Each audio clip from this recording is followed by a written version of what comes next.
అది బేతాళ విక్రమార్క కథల్లో ఉంటుంది. ఒక కథ చెప్పేసి విక్రమార్కుడికి బేతాళుడు ఈ కథలో నీకు సూక్ష్మం తెలిసి కూడా చెప్పకపోతే గనక నీ తల 1000 వక్కలైపోతుందంటూ శాపిస్తూ ఉంటారు. దాంతో ఆయనేమో మంచి నాలెడ్జ్ ఉన్నటువంటి వాడు విక్రమార్కుడు. ప్రతి కథకి కూడా గుట్టును విప్పుతూ ఉంటారు. దాంతో చిట్ట చివరికి తను అది కాస్త ఫెయిల్ అయిపోతూ ఉంటుంది. తన బేతాళుని పట్టుకుపోవాలంటుంది. ఇదంతా ఇప్పుడు ఎందుకు చెప్పాల్సి వస్తుందంటే ఒక ప్రధానమైనటువంటి చర్చకి కృష్ణా జలాలకు సంబంధించి తెలంగాణలో ఇలాంటి బేతాళ ఉదంతాలే నడుస్తున్నాయి.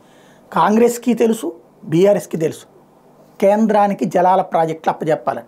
దానికి టర్మ్ 10 ఏళ్ళు, విభజన చట్టంలోని 10 ఏళ్లలోపు అప్పచెప్పాలి. ఇప్పటిదాకా కేసీఆర్ ఆపుకొచ్చారు. ఇప్పటిదాకా కాంగ్రెస్ మొన్ననే అధికారంలోకి వచ్చింది. కరెక్ట్గా ఆ టైంకే కేంద్రానికి అది గుర్తు చేసేందుకోసం జగన్మోహన్ రెడ్డి ఏమో శ్రీశైలం వంతెన మీదకి తీసుకెళ్ళి పెట్టడం, దానికి దమ్ముంటే ఇప్పుడు రా అంటూ రేవంత్ లాంటి వాళ్ళ శపథాలు ఇవన్నీ వాళ్ళకే తెలుసు. కేంద్రం పరిధిలోకి ఆ ప్రాజెక్టులు వెళ్ళి తీరాలి. ఎప్పుడో జరిగిపోవాల్సింది ఇప్పుడు జరుగుతోంది. ఇది రేవంత్ ఫెయిల్యూర్ అని టీఆర్ఎస్ వాళ్ళే ఇంతకుముందు ఇచ్చేశారంటూ రేవంత్ అందరూ కూడా నాటకాలే ఆడుతున్నారు. వాస్తవంగా సాగునీటి ప్రాజెక్టులు వివాదాలకి రాకుండా, ఎందుకంటే రాష్ట్రం విడిపోవడమే విభజనకి కారణమే జలం, నీళ్లు, నిధులు, నియామకాలు. కాబట్టి అందుకనినే అందులో రాసున్నది అది కేంద్ర బలగాల పర్యవేక్షణ అన్నట్టు. ఇప్పుడు కృష్ణా బోర్డుకి ఇవ్వక తప్పదు.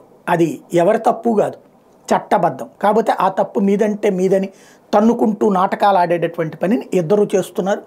అది రూలు అని చెప్పుకుంటే అయిపోతుంది. కానీ రేపటి పార్లమెంట్ ఎన్నికలకి దీన్నే వివాదం కిందకి మలుద్దాం అనుకుంటున్నారు. కాబట్టి ఇవాళ అంత ఖాళీగా ప్రజలు లేరేమో ఆలోచించుకుంటే బెటర్.